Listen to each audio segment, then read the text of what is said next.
All right. So in last class we were doing nucleophilic substitution reaction.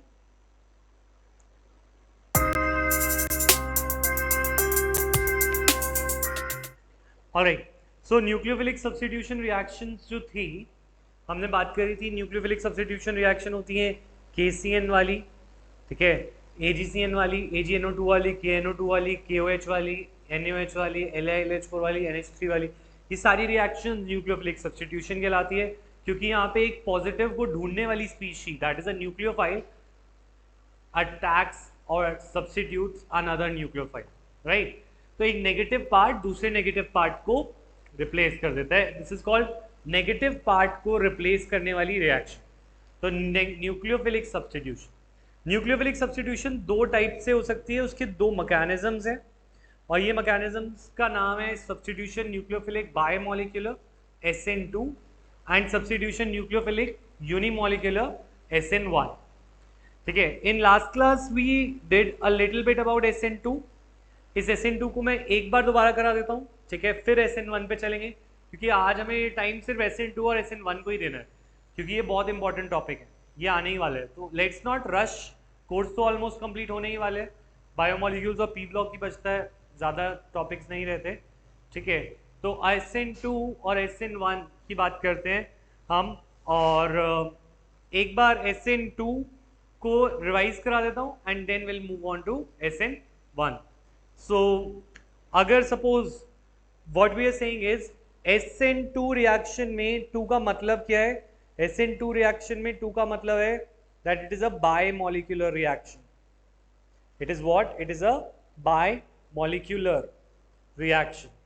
Yash, bimolecular का मतलब होता है कि दो चीजें टकराती हैं तो रिएक्शन होती है, that means two molecules, two reactants collide, collide मतलब टकराएं, to bring about this reaction, to start this reaction, to bring about this reaction.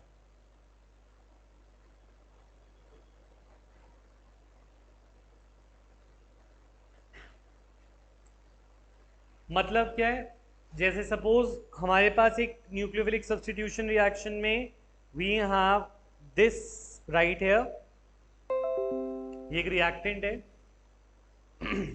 इस रिएक्टेंट में suppose we have Cl already react in this place, ये बनाना है दोबारा, मुझे पता मैंने बनाया हुआ है, मैं भी बना रहा हूं, तुम भी दोबारा बनाओगे, कोई दिक्कत नहीं हो जाएगी।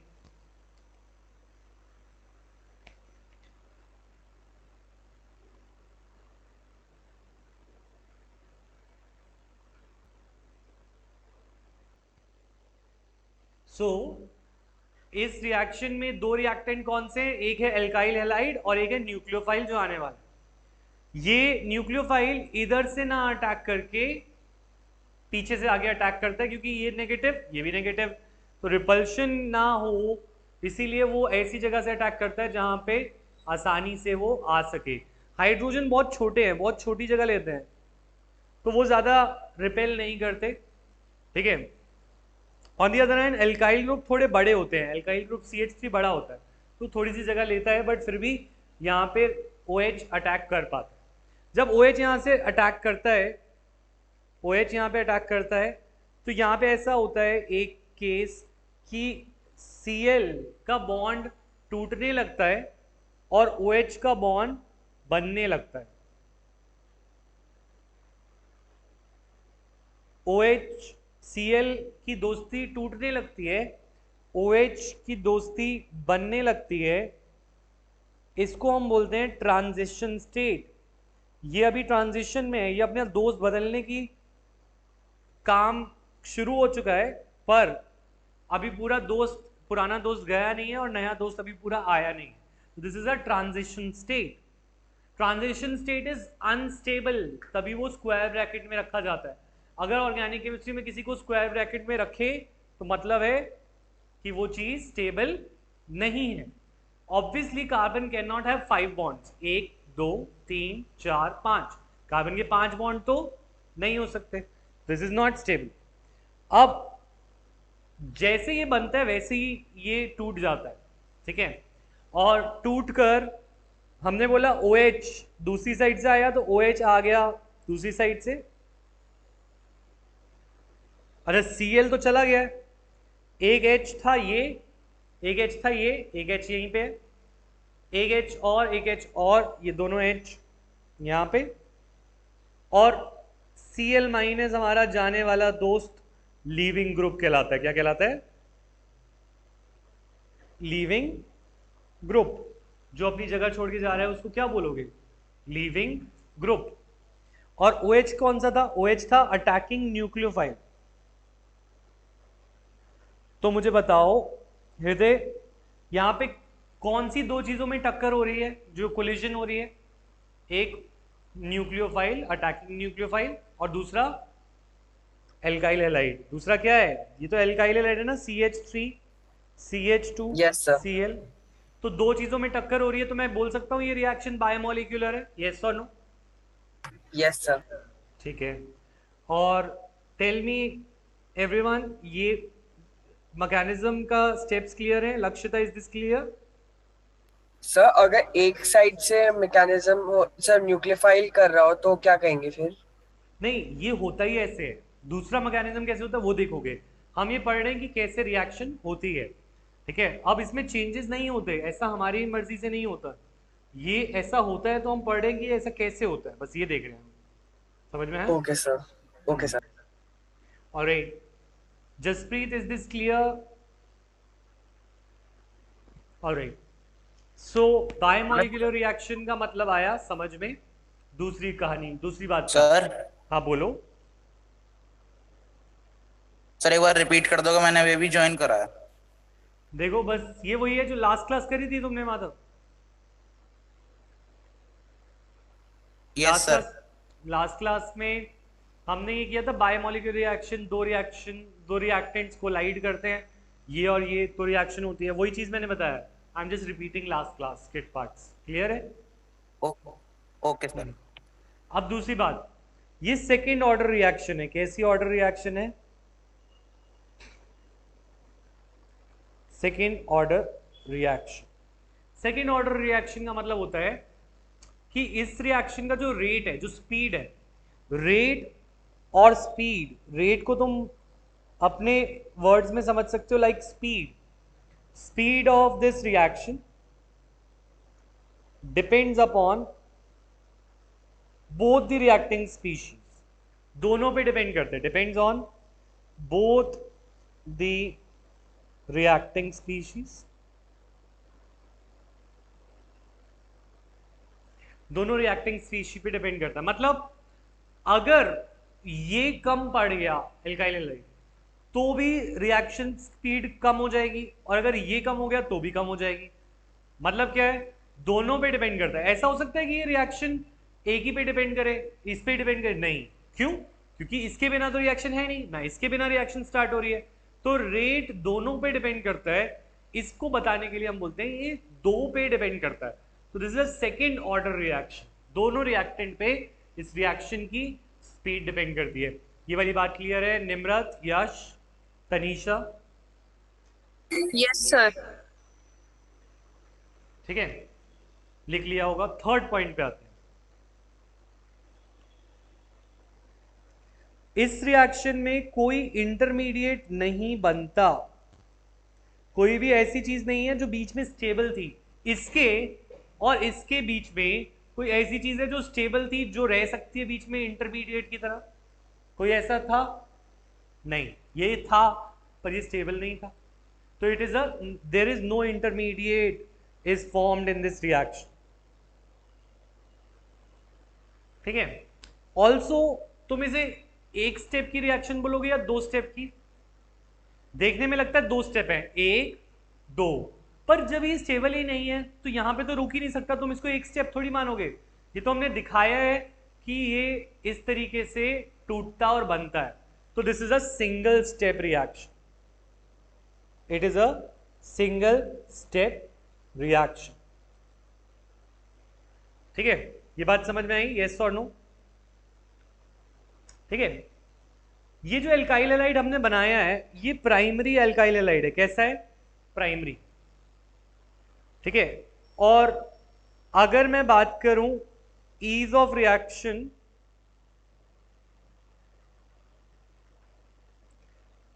SN2 की जो रिएक्शन है वो सबसे आसानी से किस में होती है? प्राइमरी में, जिसमें एक CH3 हो। अगर यहाँ पे दो CH3, देखो ये वाला कार्बन कौन सा है? अल्फा। ये वाला कार्बन कौन सा है? ये अल्फा कार्बन है। अल्फा के साथ वाला कौन सा होता है? बीटा। अगर एक बीटा होता है तो वो कौन सा होता है? प्राइमरी। क्या होता है? प्राइमरी। अगर दो बीटा हो, दो बीटा कैसे हो सकते हैं? एक H की जगह एक CH3 और हो,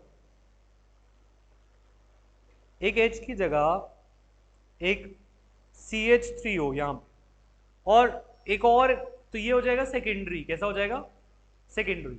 अगर एक और CH3 में लगा दूं लाइक दिस H की जगह पे, तो ये हो जाएगा टर्शरी। अब तुम खुद सोचो, प्राइमरी में सबसे ज्यादा आसान है ना OH को अटैक करना, अगर क्योंकि वहां पे H थे। अब जितने CH3 बड़े बड़े ग्रुप में लगाऊंगा तो उतना OH को अटैक करना क्या हो जाएगा? मुश्किल।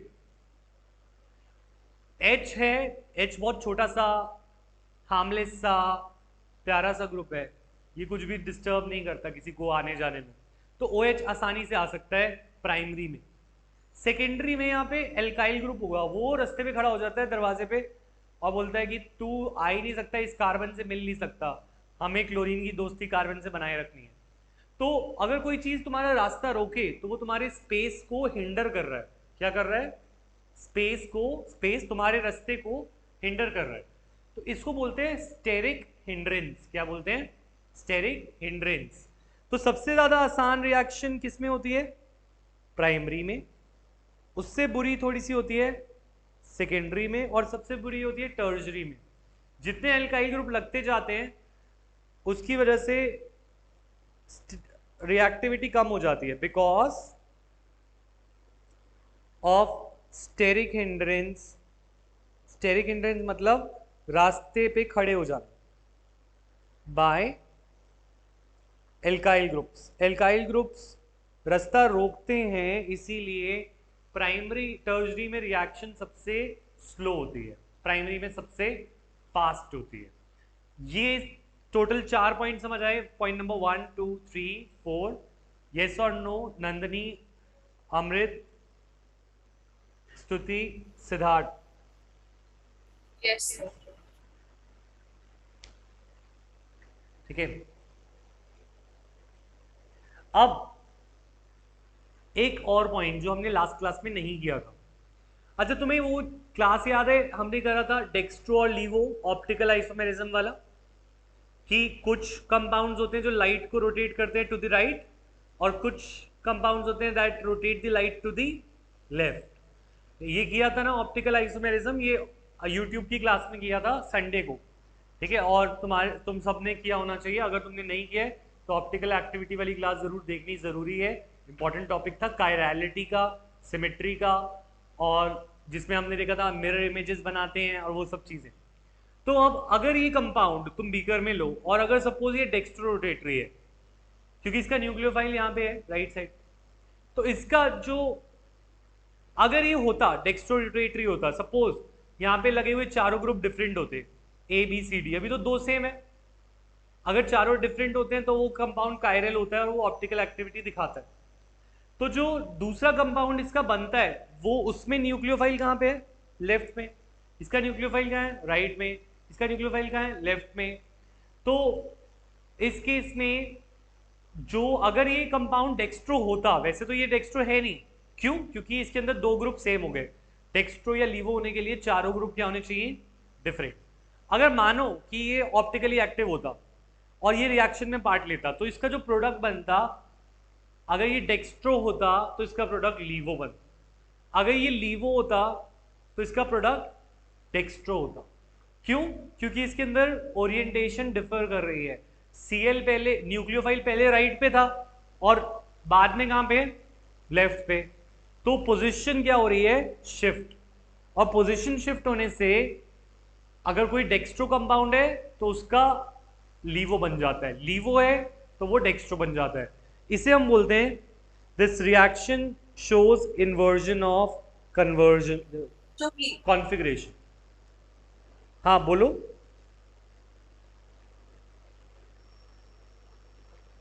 Inversion of configuration.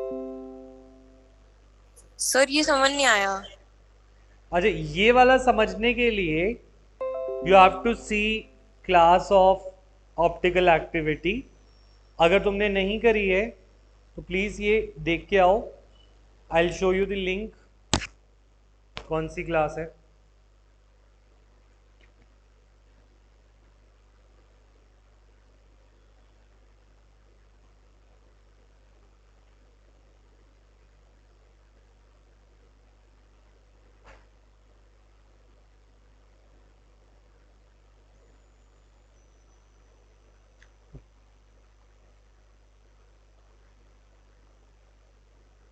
ठीक है ना? इसमें तुम देखोगे वीडियोस में जो ब्लू वाली कवर वाली हेलो एल्कीन की क्लास है, ये तो मेरा चैनल है ही। चलो इसको हम देखते हैं। मैं तुम्हें लिंक भेजता हूँ इसकी, ठीक है, ऑप्टिकल एक्टिविटी की। ये वाली क्लास के बाद ही ये वाला पॉइंट समझ आ सकता है। ये वाला पॉइंट किस किस को क्लियर है? Type clear.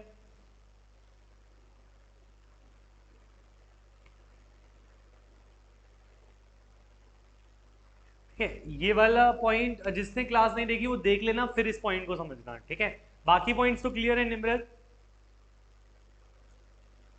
अब यस सर। बात करते हैं दूसरे टाइप की रिएक्शन की। Let us talk about SN1 reactions. Let us talk about SN1 reactions. इसका नाम क्या होगा? Substitution nucleophilic unimolecular. So this reaction will be unimolecular. Unimolecular का मतलब वो एक ही चीज को लाइट करेगी। एक चीज कोलाइड कैसे कर सकती है? एक तो कोलाइड नहीं कर सकती। तो what we are going to say is only one reactant starts the reaction.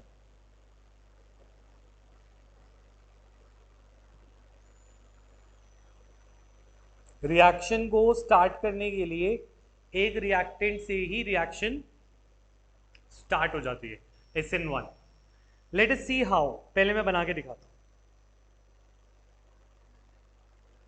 Suppose ये हमारा टर्जरी, देखो अगर मैं 3 बीटा कार्बन बना दूं तो दिस वन इज माय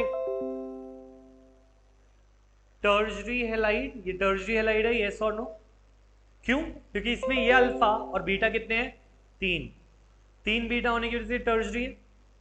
तो ये रिएक्शन SN1 मैकेनिज्म 2 स्टेप में होता है। एक होता है स्टेप नंबर 1 और स्टेप नंबर 1 को बोलते हैं formation of carbocation.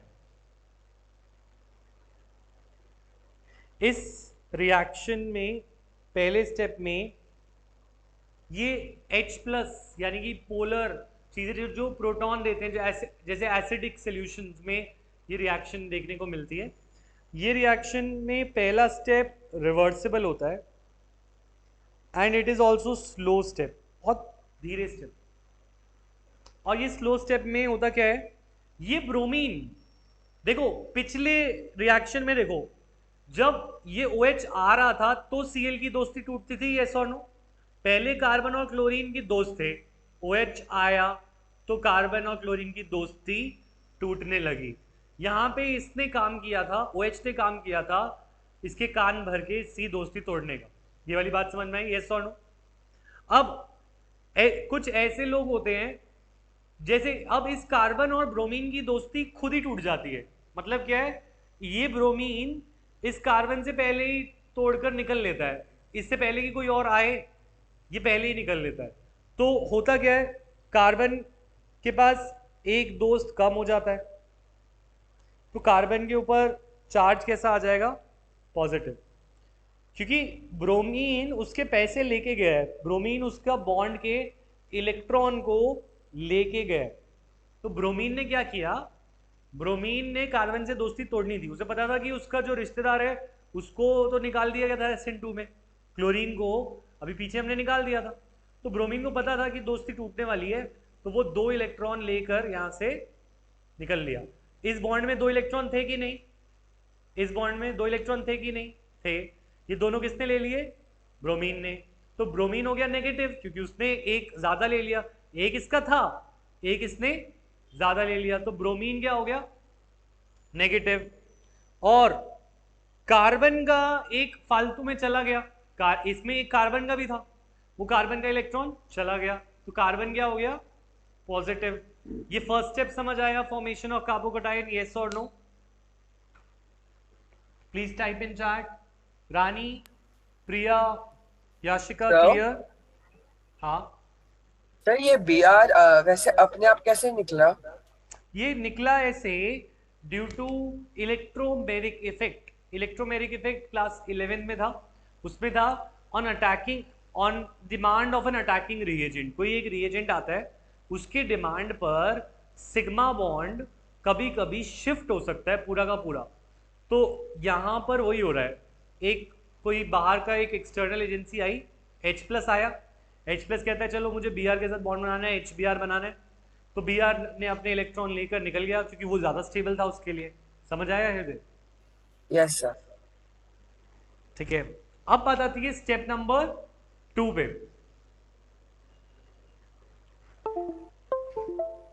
Step number 2 में अब कोई अपॉर्चुनिस्टिक लोग होते हैं जो दोस्ती तो करना चाहते थे और ऐसे ही लोगों को ढूंढ रहे थे जो मायूस थे, जैसे कि ये कार्बन। ठीक है, तो ये कार्बन मायूस था क्योंकि इसके दोस्त नहीं रहा। इसका दोस्त कौन था? Br। अब वो नहीं रहा तो ये अभी वल्नरेबल है। वल्नरेबल क्यों है? क्योंकि इसने अपना दोस्त खोया है, ये अभी दुख में है, तभी इस पे पॉजिटिव चार्ज है। और इसी का फायदा उठाते हैं कुछ लोग, और वो है हमारा न्यूक्लियोफाइल।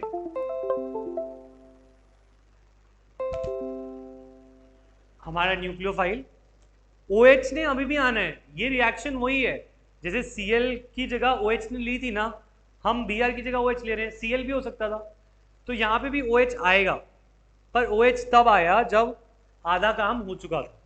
OH आया और OH ने अटैक किया। अब मुझे एक बात बताओ, OH अब इधर पीछे से आएगा या कहीं से भी आ सकता है, आगे से भी आ सकता है? कहीं से भी आ सकता है। पीछे वाले केस में नहीं हो सकता था क्योंकि उसमें Cl का बॉन्ड बना हुआ था। इसमें जो OH है यश, वो आगे से भी आ सकता है, पीछे से भी आ सकता है, क्योंकि यहाँ पे Cl तो है नहीं कुछ। तो it can come and attack, तो it can form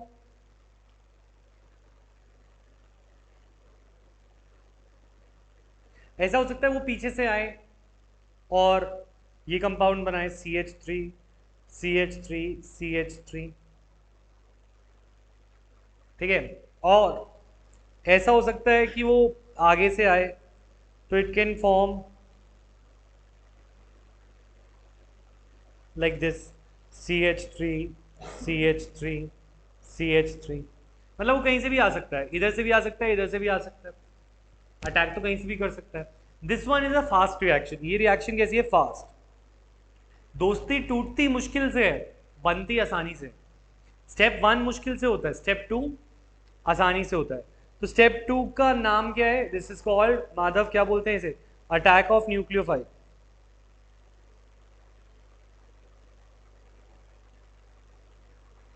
step 1 is formation of carbocation, step 2 is attack of nucleophile. अच्छा, अगर हम बात करें इस रिएक्शन को स्टार्ट करने वाला कौन है, एक है या दो है? स्टेप 1 को देखो ना, स्टेप 1 को स्टार्ट करने वाला कौन है? एक रिएक्टेंट है या दो है? एक है। तो can I call this unimolecular reaction? Yes और नो? ठीक है,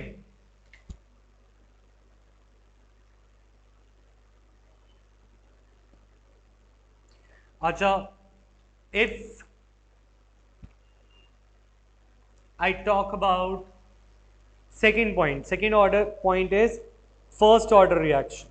It is a first order reaction. First order का रिएक्शन का मतलब होता है, अच्छा क्या मतलब होगा? मुझे सेकंड ऑर्डर से बता के फर्स्ट ऑर्डर को उसको डिराइव करके बताओ। फर्स्ट सेकंड ऑर्डर तो मैंने लिखवाया है। What will it be? Kanishka speak on mic. First order reaction का मतलब क्या होगा?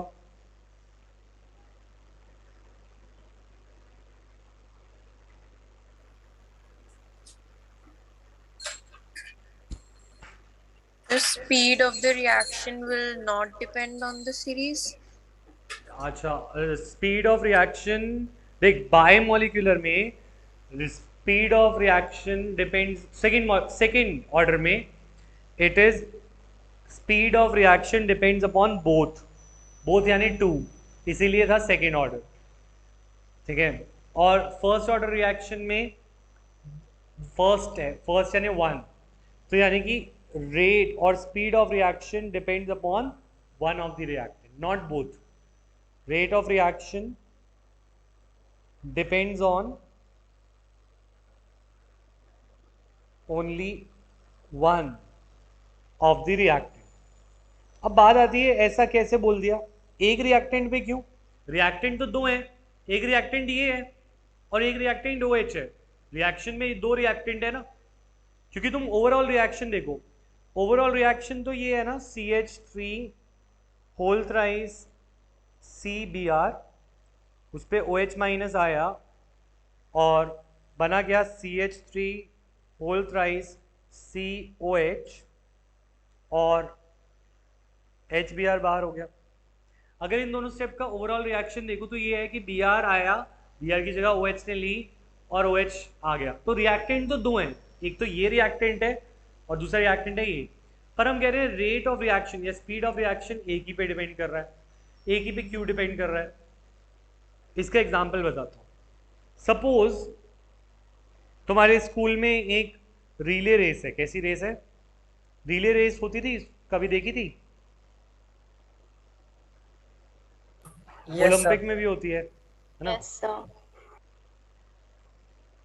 तो रिले रेस में क्या होता था कि एक मशाल हो या कोई आर्टिकल हो, उसको दोनों टीम्स पास ऑन करती हैं, दोनों टीम के मेंबर्स होते हैं।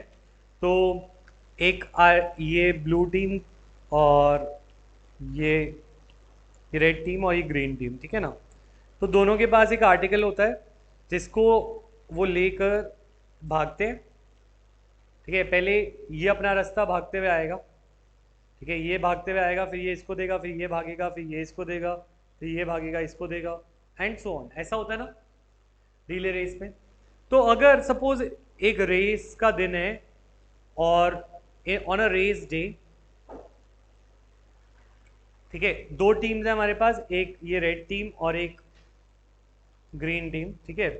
अब रेस वाले दिन सपोज हम एक ही टीम को देख रहे हैं, इस टीम का ये सबसे स्लोएस्ट मेंबर है। ये कैसा मेंबर है?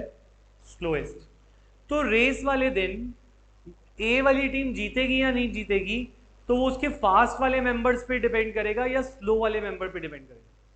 क्योंकि स्लो वाला अगर उस दिन तेज भाग जाएगा तो शायद जीत जाए, अगर स्लो वाला उस दिन तेज नहीं भागा तो उसका डिस्टेंस कोई और ट्रैवल तो नहीं कर सकता, उसका डिस्टेंस तो उसको ही ट्रैवल करना है, कोई और तो उसका डिस्टेंस ट्रैवल नहीं करेगा। तो ये स्लो वाले ज़्यादा इंपॉर्टेंट होता है किसी ओवरऑल स्पीड को देखने में, या फास्ट वाला ज़्यादा ज़रूरी होता है? स्लो वाला। स्लो। क्योंकि स्लो वाला ही हरा सकता है, स्लो वाला ही जिता सकता है, क्योंकि स्लो वाला ही अपना रास्ता स्लो चलेगा, तो फास्ट वाला क्या कर लेगा, है ना। तो द पॉइंट इज, वैसे रेस में ये कम अप्लाई होता है पर रिएक्शन में ज़्यादा अप्लाई होता है। अगर ये स्लो वाला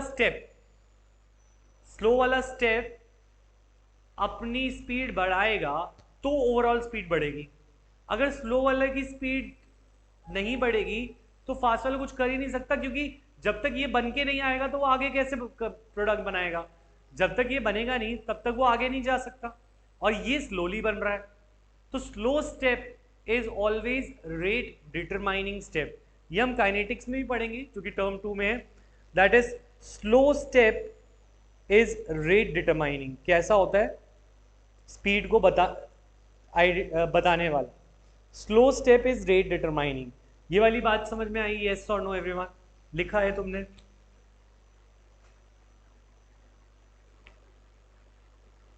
ठीक है। निदांश, माधव, सिंगल, माधव, वत्स, क्लियर है? Yes sir. Yes sir. Slow step is rate determining, है ना। तो अब अगर हम बात करें यहां पर स्लो स्टेप कौन से रिएक्टेंट पे डिपेंड करता है? एक ही पे डिपेंड करता है या दो पे? एक पे। तो मैं बोल सकता हूँ ओवरऑल स्पीड यानी कि पूरी स्पीड स्लो रिएक्शन पे डिपेंड करती है, और स्लो रिएक्शन एक ही रिएक्टेंट पे डिपेंड करता है, तो overall speed of reaction will depend upon one reactant and not the two reactant. That is why this is a first order reaction. ये वाली बात समझ आई या रिपीट करूं?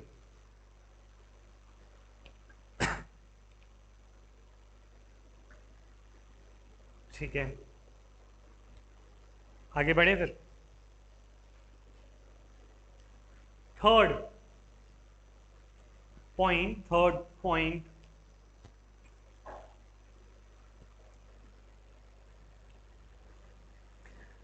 ये कार्बोकटायन स्टेबल है कि नहीं? स्टेबल है ना. यहां पे रिएक्शन रुकी फिर आगे बढ़ी ना. ऐसा तो नहीं है कि ये इसको हमने स्क्वायर ब्रैकेट में डाल दिया और दिखाने के लिए कि ये बिल्कुल ही नहीं बनता या बहुत जल्दी टूट जाता है, ऐसा तो नहीं है. तो carbocation is the intermediate.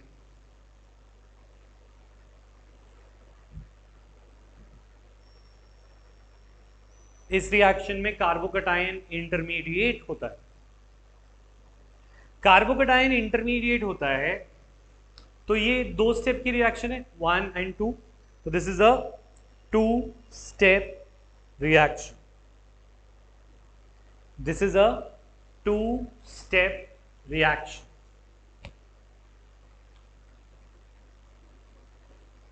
To step reaction है ये. ठीक है. अच्छा, अगर मैं ईज ऑफ रिएक्शन की बात करूं, सबसे आसानी से किस में होगी?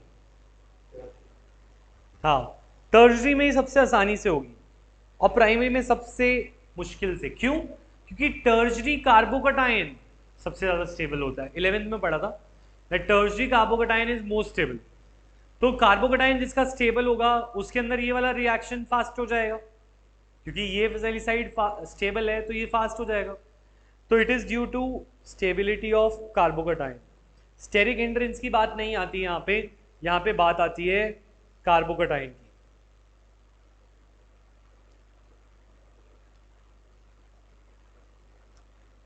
Due to stability of carbocation.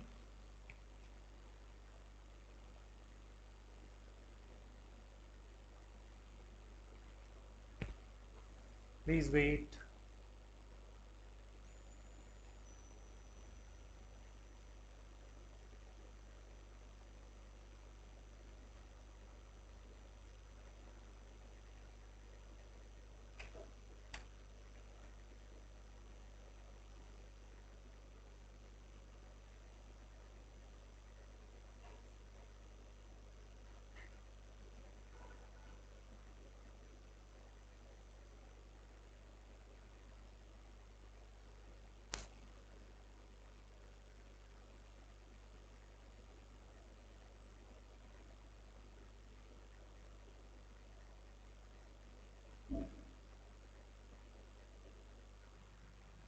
ठीक है, अभी इंटरनेट चला गया, so we'll continue this in next class. Alright.